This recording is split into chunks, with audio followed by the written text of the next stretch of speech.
Football বিশ্বকাপের কথা উঠলে মাঠের উত্তেজনার পাশাপাশি যে কণ্ঠ কোটি মানুষের মনে বিশেষভাবে ধরা দেয় তিনি ল্যাটিন পপ তারকা শাকিরা। ওয়াকা ওয়াকা ও লালালা গানের মাধ্যমে বিশ্বকাপের সঙ্গে তার নাম যেন অবিচ্ছেদ্যভাবে জড়িয়ে গেছে। তবে অনেকেরই অজানা এই বিশ্বখ্যাত শিল্পীর সঙ্গে বাংলাদেশেরও রয়েছে এক আবেগঘন স্মৃতি। ২০০৭ সালে ঘূর্ণিঝড় সিডরের ভয়াবহ আঘাতে বাংলাদেশের উপকূলীয় অঞ্চল বিপর্যস্ত হয়ে পড়েছিল। সেই সময় জাতিসংঘের শিশু তহবিল ইউনিসেফের বৈশ্বিক শুভেচ্ছাদূত হিসেবে ৩ দিনের সফরে বাংলাদেশে আসেন শাকিরা।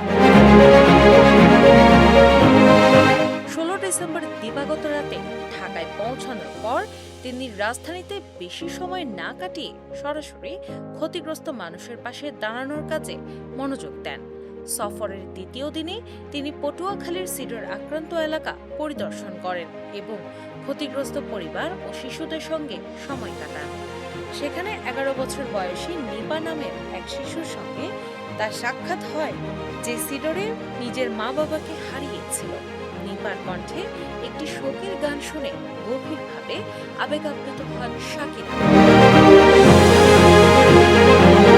পরে তিনি স্মরণ করেন, গানটির অর্থ ছিল, মা তুমি যেখানেই থাকো আমাকে একটি চিঠি লিখো। সেই স্মৃতি তিনি কখনো ভুলতে পারবেন না বলেও জানিয়েছেন। ধ্বংসস্তূপের মাঝেও শিশুদের হাসি, গান এবং ভবিষ্যৎ নিয়ে স্বপ্ন দেখা তাকে আশাবাদী করেছিল। তিনি বলেছিলেন, আধা ধ্বংসপ্রাপ্ত স্কুলেও শিশুদের ডাক্তার ও নার্স হওয়ার স্বপ্ন তাকে মুগ্ধ করেছে।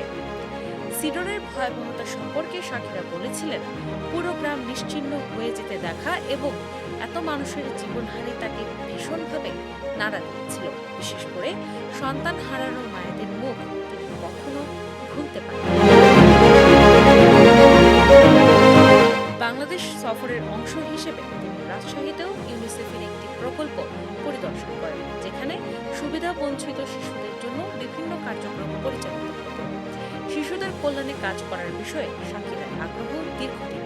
মাত্র ১৮ বছর বয়সে তিনি পিএস দেসকালসোস নামে একটি ফাউন্ডেশন গড়ে শৈশবের পরিবারের আর্থিক সংকট এবং পথ শিশুদের দুর্দশার কাছ থেকে দেখার অভিজ্ঞতাই তাকে এ কাজে অনুপ্রাণিত করেছিল। ইউনিসেফ কর্মকর্তাদের ভাষ্য অনুযায়ী বাংলাদেশ সফরটি ছিল অনেকটাই নীরব ও প্রচারবিমুখ।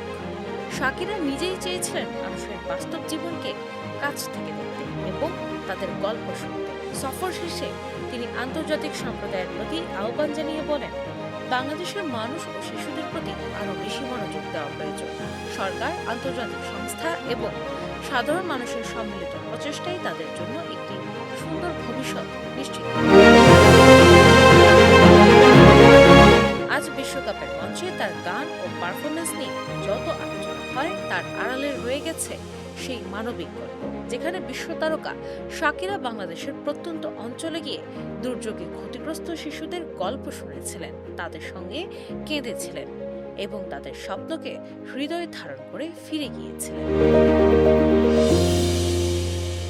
ডেস্ক রিপোর্ট, বাংলা বাজার পত্রিকা।